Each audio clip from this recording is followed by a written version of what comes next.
Donald Trump is back.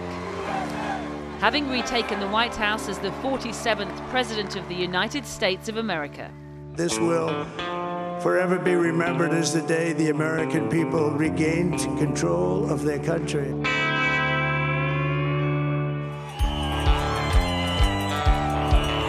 It's a remarkable turnaround for a man whose political career looked dead and buried just a couple of years ago. He's battled impeachments, indictments, been found liable for sexual assault, but somehow he's once again risen to become the most powerful man in the world. The momentum of the last few weeks was really good for Trump. He peaked at the right time. Donald Trump is the greatest show on earth. For his supporters, it's jubilation. Anybody with any brain will tell you Donald Trump is the best. For his detractors, despair.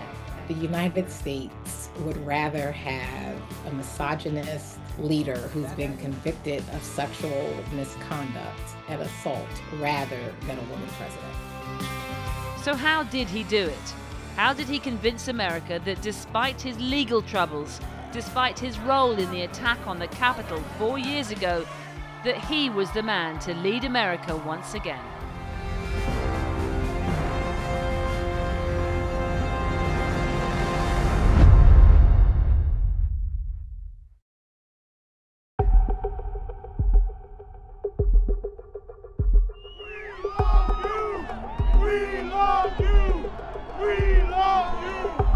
To understand how Trump has made it back to the White House, we must first go back 4 years. Trump had lost his bid for re-election to Joe Biden. All of us here today do not want to see our election victory stolen by emboldened radical left Democrats, which is what they're doing. He refused to accept the result. That was a rigged election. I ran the first time and I won. Then I ran a second time and I did much better. Frankly, we did win this election. I want everything exposed to the public, including the election fraud. It culminated on January the 6th, 2021. Tens of thousands of his supporters gathered in Washington. We're going to walk down, and I'll be there with you. We're going to walk down anyone you want, but I think right here we're going to walk down to the Capitol. It was days before Donald Trump was due to hand over power. We fight like hell, and if you don't fight like hell, you're not going to have a country anymore. USA! USA! Trump's supporters launched an egregious attack on American democracy. This is our house. This is our country. This is our country. That it was the worst moment in modern American history to see our own fellow citizens try to overthrow our own government. One person died, and others, including police officers, later took their own lives. Law enforcement officers were overwhelmed.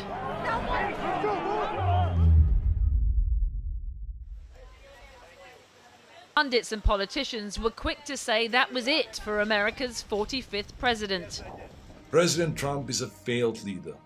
He will go down in history as the worst president ever. The good thing is that he soon will be as irrelevant as an old tweet. To allow the President of the United States to incite this attack without consequences is a direct threat to the future of this democracy. He was impeached by the House for a second time, but Trump loyalists in the Senate refused to find him guilty. Even Mitch McConnell, the most senior Republican in the Senate at the time, admitted Trump was culpable. There's no question, none, that President Trump is practically and morally responsible for provoking the events of the day. But refused to vote against him.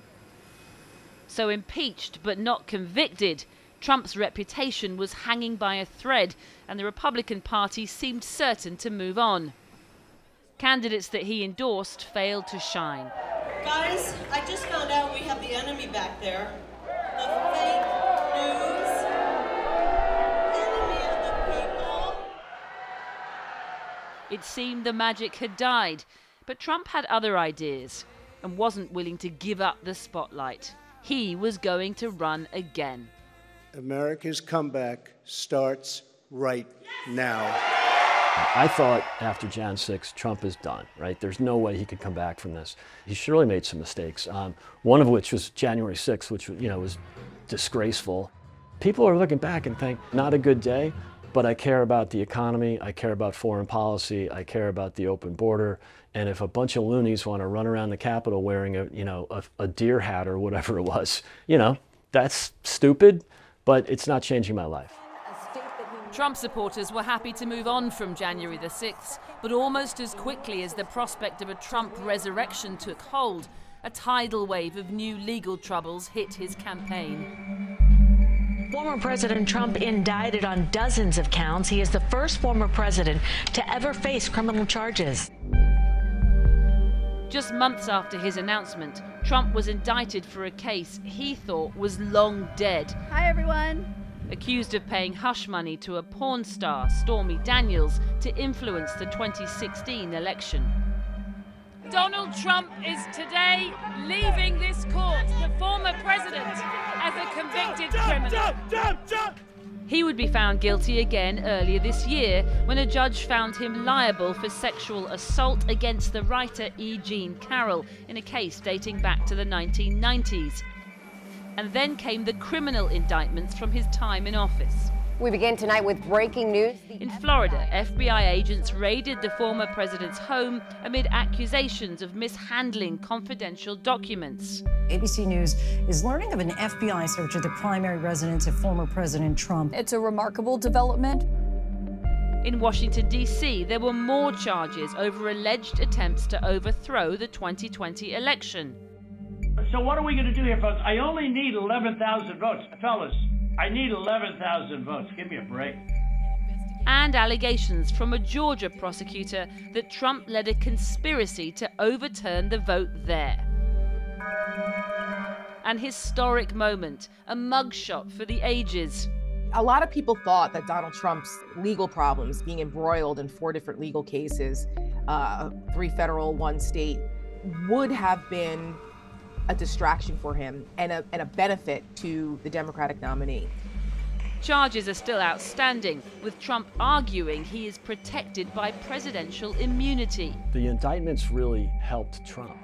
People viewed him as a victim of the weaponization of the justice system, and it's hard to argue otherwise. Would anybody else have been indicted on those charges if they weren't Donald Trump? Not a chance. People see right through this. The voters are seeing through it. I think what this says is that the United States would rather have a misogynist leader who's been convicted of sexual misconduct and assault rather than a woman president. And that says a lot about us. President Trump. More than 80 charges, a battered and beleaguered former president seemingly with no way back. New York State. Several Republicans smelled blood and braved fighting him to become the Republican nominee for president. Tonight, the race for the White House takes flight. Welcome. But they all failed.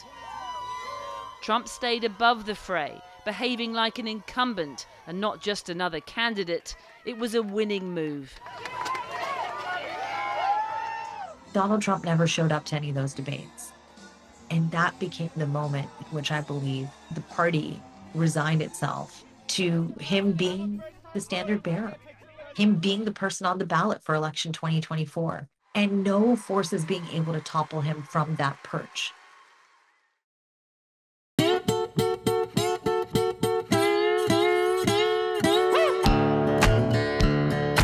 In the early days of the campaign, I traveled to a cattle farm in Okeechobee in Florida. It was clear to me Trump's base, that herd of devotees, had never gone away. As Americans, he's the best president we've ever had. And you can just about ask anybody that, and they'll tell you, anybody with any brain will tell you Donald Trump is the best. The cult of Trump, which is undamaged by any of these court cases, these findings, these extraordinary convictions, is a very happy view. This is all something being organized by his political opponents, but it's not legitimate. It's interesting that the rise of MAGA and Trumpism has really been centered around the cult of personality of Donald Trump. That is true. There have been many imitators that have tried and failed and unable to accomplish the same lightning in a bottle that Donald Trump has captured here. But the Donald Trump story and the political giant he became started decades earlier. A self-made man by his own telling. It has not been easy for me. And, you know, I started off in Brooklyn. My father gave me a small loan of $1 million. In the 80s, Donald Trump made himself a byword for wealth, prestige, celebrity. On magazine covers, immortalized in song. In one of the biggest shows on television. You're fired. You're fired. You're fired. He had a unique way of connecting with people and using mass media, using interviews, using shows, using reality TV to convince people that he was on their side. He doesn't care about any of those people. He only cares about himself. And all of it was to feed his own ego and his own very dysfunctional desire to be adored and to be accepted and to be praised. Take part in fantasy. He's been labeled as, you know, he lies and he's actually very honest. And sometimes it gets him in trouble. He's unfiltered. So he says what everyone else is thinking. But for the most part, people like the common sense and saying what he's thinking. He's actually remarkably honest. People loved the authenticity of Donald Trump. They may not have always loved the way he delivered the message, but nobody ever says Donald Trump is not authentic. Either way, he's always been a performer. From the silver screen, excuse me, where's the lobby? Down the hall and to the left. To the wrestling ring. Hey, look at this! Donald Trump! But for nearly a decade, it's been US politics that he's had in a chokehold. Ever since his golden escalator ride in 2015, he's battered his opponents into submission. A pugnacious cocktail of anger and entertainment. Because he's used to buying politicians. Well, I've given him plenty of money. With a brashness and humor that won him fans everywhere, but alienated many in his party. You want to talk about weakness?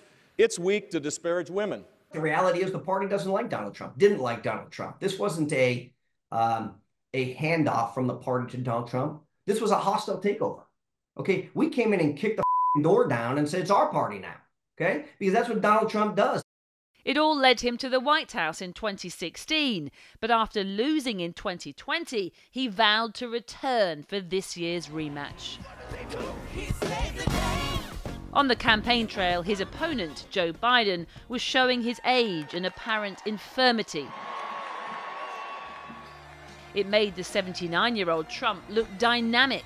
With your vote on November 5th, 2024, we're going to crush Joe Biden and the White House, that gorgeous, beautiful White House. We have to take it back. We're going to beat him at the ballot box, and we're going to settle our unfinished business. It's unfinished. Biden's frailties were on embarrassing display when the two met at their presidential debate in Atlanta. Everything we have to do with, look, if we finally beat Medicare. President Trump? I really don't know what he said at the end of that sentence. I don't think he knows what he said either. This is CNN Breaking News. President Joe Biden has just announced that he is dropping out of the 2024 presidential race. Biden was out, but now another foe stood in his way, the Vice President Kamala Harris. They really had little choice but to nominate Kamala. She would not have made the top 5 if there was a primary process. So, you know, they have a very flawed candidate. This campaign is about who we fight for. She quickly built a financial war chest of over $1 billion. And at the Democratic National Convention, Yeah! Ladies and gentlemen, we are here tonight to officially nominate Kamala Harris for president. Another round of shots. DNC, turn out for what? She introduced herself to the nation. On behalf of everyone whose story could only be written in the greatest nation on earth, I accept your nomination to be President of the United States of America. She seemed fun, smart, dynamic, a real threat to Donald Trump's march back to the White House. Kamala, you don't have to say it. Kamala. Kamala. For Trump, it meant once again resorting to cheap insults. Does she drink? Is she on drugs? I don't know. I don't know. I don't know. I have no idea. We can't stand you. You're a vice president. The worst. And, as he had once done with Barack Obama, questioning Kamala Harris's identity. She was always of Indian heritage, and she was only promoting Indian heritage. I didn't know she was black until a number of years ago when she happened to turn black, and now she wants to be known as black. The history of women of color in top leadership positions in the United States has been pretty dismal. In actuality, there's only been 3 Black women senators. The second of those women in 2016 was Kamala Harris. And her backstory did resonate with a lot of voters, especially women. She was born to an Indian mother and Jamaican father in 1964 in California. She quickly rose through state politics, championing liberal causes, performing one of California's first gay marriages. And do you, Sandy, take Chris to be your lawfully wedded wife, to love and cherish from this day forward? I do. Despite the obstacles in her way, Kamala Harris started making a name for herself in the Senate, a prosecutor on the bench grilling Trump nominees, among them an uncomfortable Brett Kavanaugh, accused sex offender and Supreme Court hopeful. Can you think of any laws that give the government the power to make decisions about the male body? I'm not thinking of any right now, Senator. She was proving herself to be formidable in government and was a popular choice to be Joe Biden's running mate 4 years ago. But while I may be the first woman in this office, I will not be the last. But it was her association with the Biden administration and the man himself that would ultimately prove her undoing.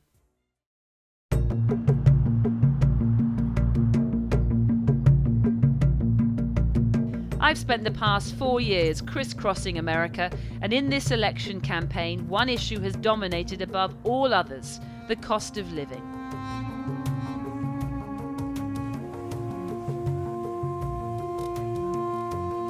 How are you feeling about the economy? How are things? It's awful. You can't go to the grocery store, you can't put gas in your car without planning ahead, budgeting it in. Despite the economic strength, actually, of the American economy, the perception is reality in politics, was that the economy was not doing well for them. Voters were feeling the pinch. This country needs to be run like a business, and he's a businessman. He knows us. He's for us. He wants to make the country great again. And he can. He'll make it. He'll get us jobs. He'll bring the prices down. It's my whole reason for voting is the economy. Can't say I like him as an individual, but I like his policies. Well, I support Trump because of the economy mostly, and the border. The border is just a major issue with us. Right, a lot of the Republican message this year has been inflation, immigration, and chaos, which is what a lot of people are feeling like. Gas and groceries cost more. The U.S.-Mexico border along the southern border of the U.S. has been pretty porous and pretty much in a crisis state for a long time.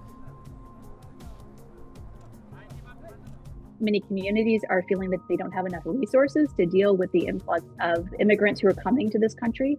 It's a reflection from their perspective that folks in the country who are here illegally perhaps are not just burdening local communities, but are more apt to commit crimes. That, of course, is not borne out in the data, but that is a narrative, of course, that the GOP is running with in Trump and Vance. I would build a great wall, and nobody builds walls better than me, believe me. And I'll build them very inexpensively. I will build a great, great wall on our southern border, and I will have Mexico pay for that wall. Mark my words. The issue has always been a vote winner for Trump. It was the anthem to his 2016 campaign. Yeah, okay. We'll build the wall, but who's going to pay for the wall? Who? Absolutely right. You got it right, folks. And this year he ramped up the rhetoric even further. In Springfield, They're eating the dogs, the people that came in. They're eating the cats. There have been no credible reports of specific claims of pets being harmed, injured, or... The fact checks didn't deter him. This is America's border czar, and she's failed us. Trump's first attack ads against Kamala Harris designed to inflict maximum damage. Brutal migrant crimes.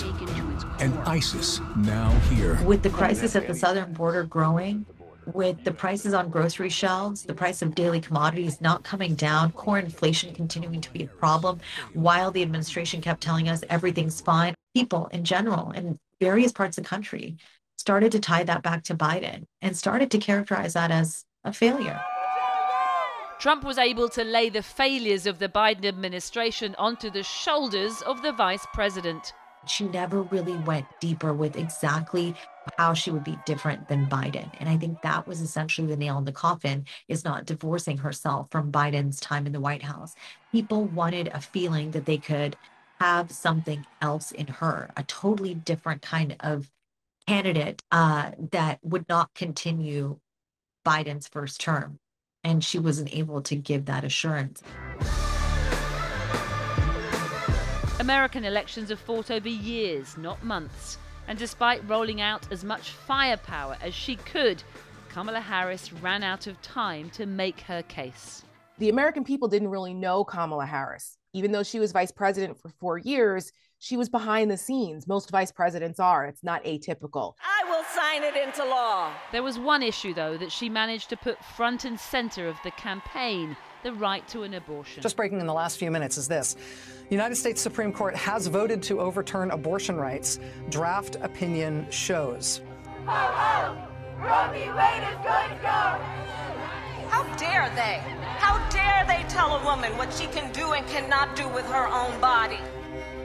It was the Supreme Court judges that Trump had appointed that voted to overturn Roe versus Wade, an effective end to the constitutional right to abortion. The decision in 2022 sparked despair and joy outside the court. We are celebratory and just filled with joy. This was a historic opportunity to right the egregious wrong of our day, which is abortion. And the Supreme Court has finally said that there was no invisible right to abortion in the Constitution. We are It was, I think, absolutely momentous because he delivered on something he said he would do. There are some people who do feel that Trump has been their hero because what they really wanted in the Supreme Court of the United States, overturning the monumental decision of Roe versus Wade. My rights are up for debate. It was, I think, absolutely crucial. Something the movement has been seeking since Roe in the early 70s. Millions of other American people, men and women, felt this very opposite of that. They felt that Roe versus Wade codified a right that women should have. Fighting for a woman's right to choose became a key pillar of the campaign. Her vice presidential pick says abortion in the 9th month is absolutely fine. He also says execution after birth. It's execution, no longer abortion, because the baby is born, is okay. And that's not okay with me. There is no state in this country where it is legal to kill a baby after it's born. An argument Harris seemed to be stronger on. The government, and Donald Trump certainly, should not be telling a woman what to do with her body. Immediately after the debate, it was clear Trump had ground to make up. He even came to the spin room to twist the narrative. President Trump, did you win the debate tonight? Well, the polls say 92% to 70%. I think we did great. Did you feel you won? I felt I won by a lot. Did she get you rattled? No, not at all. You seemed a bit rattled. Many states, including here in Arizona, had access to abortion on the ballot. And it was clear that millions did turn out to vote in favor of reproductive freedoms. But despite that, it was the other big issues of the economy and immigration, championed, of course, by Donald Trump, that won the day and won him the White House. Hello, everybody. Welcome to Flagrant. And today, this is the first time that we've been able to say this. We are sitting down with Mr. President. Woo. Mr. President, thank you so much for being here. Thank you very much. Thank you, fellas. Thank you. There is this gap appearing ideologically between young men and young women in the United States. The Trump campaign is trying to reach young men where they are. This is Is this your mugshot? Yeah, can you believe it? You're a gangster. This is what we're reduced to. And so I think it's a smart strategy for the Trump campaign to reach young men who are often more likely to be following Joe Rogan. All right, we're rolling. Good to see you, Let's go. Here we go. Trump knew a lot of women would vote for his opponent, so his campaign targeted young men, many voting for the first time. They saw Donald Trump as a way to reassert themselves. You know, COVID and the internet and the lack of personal relationships, and this is all contributing to very lonely, very misplaced and lost young men in America, which is in crisis. And Donald Trump has fed all of the worst characteristics there and was able to make them feel seen and heard.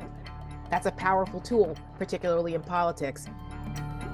Partly because they disapprove of so-called wokeism and political correctness. And this, I think, is very appealing to young conservatives, particularly those in the Republican Party and in college-educated Republicans. They like it. They feel in universities that they're not able to express their views as much as they want, and this is somebody speaking to them on that basis. And you know, that's a little bit old, that chart. Few things appealed more to MAGA's sense of masculinity than this moment. Take a look at what happened.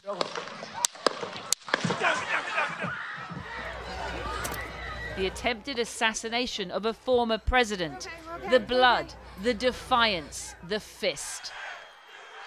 The appearance in that iconic photo definitely helped him. Did it give him 10 points? No, but a few points, and every point counts in the polling. And so that was a really iconic moment. The immediate effect was very positive because remember, the convention started the next day, basically, and there was a real momentum. At the Republican National Convention in Milwaukee, the MAGA faithful were out in force. And Donald Trump's unique version of political theatre was on full display. I said, let Trumpomania run wild, brother! A circus of cartoonish masculinity, where the biggest cheer was saved for the ringmaster. For Trump, the near miss was enough to make him, in his own mind at least, a living martyr. There was blood pouring everywhere, and yet, in a certain way, I felt very safe because I had God on my side. I'm not supposed to be here tonight. Not supposed to be here. And the crowds at the convention, his loyal followers. Wearing the symbol of his miraculous survival, patches on their ears. Despite a second assassination attempt 2 weeks later, Trump's campaigning showed no signs of slowing. He even returned to the site of the first attempt a month before Election Day. Take over, Elon, just take over. Bringing with him Elon Musk, free speech advocate turned mega MAGA donor. Hi, everyone. And the owner of X. As you can see, I'm not just MAGA, I'm dark MAGA. The public launch of a new phase of Donald Trump's MAGA brand, darker and more dangerous. Dark MAGA is an even more extreme version of the Make America Great Again brand. Over the years, we've seen this underbelly, this undertone of a much, much more violent and racist and xenophobic group of people in the country. This is MAGA Mark II.